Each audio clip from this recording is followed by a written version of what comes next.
যদি আফগানিস্তান আগামী 10 বছর এভাবেই অর্থনীতি চালাতে পারে, এখন তাদের যে অবস্থা, আগামী 10 বছর যদি আর নতুন করে যুদ্ধ বিগ্রহ না হয় এবং তারা যদি এভাবেই আরও 10 বছর তাদের ডাবল কারেন্সির অর্থনীতি চালাতে পারে, সুদহীন জাকাত ভিত্তিক ইসলামিক, আমাদের বিশ্বাস আগামী 10 বছরে দেখবেন তারা মার্কিন ডলারের উপরে আধিপত্য বিস্তার করেছে ইনশাআল্লাহ। ইনশাআল্লাহ। আমি ইকোনমিক্স নিয়ে পড়াশোনা করেছি ভাই, এমনি এমনি কথা বলতেছি না।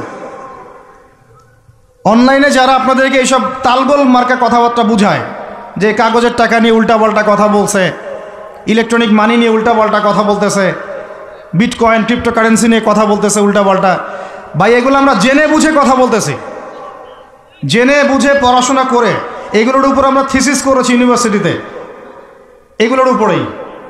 এমনি এমনি কথা বলতেছি না যে পেপার মানি আপনার পকেটে, আমার পকেটে যেটা আছে আপনার পকেটেও সেটাই আছে, এর ভিতরেও সুদ আছে।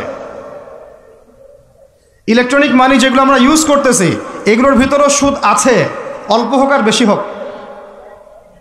এর সামনে আসবে বিটকয়েন, ওইটার মধ্যে সুদের ভিতর উপর সুদ, তার উপর আসতেছে একটা সিস্টেম যেটা অলরেডি কয়েকটা কান্ট্রিতে অ্যাপ্লাই হয়ে গেছে, চায়নায়, উত্তর কোরিয়া, দক্ষিণ কোরিয়া ইত্যাদি কান্ট্রিতে। এটা হলো ক্যাশলেস সোসাইটি, মানে কোনো ক্যাশই থাকবে না সোসাইটির মধ্যে, ডিজিট থাকবে, খালি ডিজিট। মানে আপনি বলতে পারবেন না যে আমার 1 লক্ষ টাকা আছে, যদি বলি 1 লক্ষ টাকা আছে, টাকাটা আমার হাতে দেন দেখি, আপনি হাতে দিতে পারবেন না, দেওয়ার মতো কিছু নাই। ওইটা আপনার ডিজিটে থাকবে, নাম্বারে, ফিগারে, 1 লাখ এটা ফিগার। ইতিহাসে এমন কোনো কারেন্সি আসে নাই যেটা ধরাও যায় না, ছোঁয়াও যায় না, পকেটেও রাখা যায় না। এটা আসতেছে সামনে। যারা বুঝে না এগুলা, আমরা আক্রমণাত্মক কথা বলতে চাচ্ছি না, আল্লাহ পাক তাদেরকে হেদায়েত দান করুন। যারা বুঝে না তারা মনে করতে পারে এগুলো হচ্ছে ভবিষ্যৎবাণী, আদতে এইগুলা বর্তমান বিশ্বে চলতেছে, আমাদের সে সম্পর্কে জ্ঞান নাই।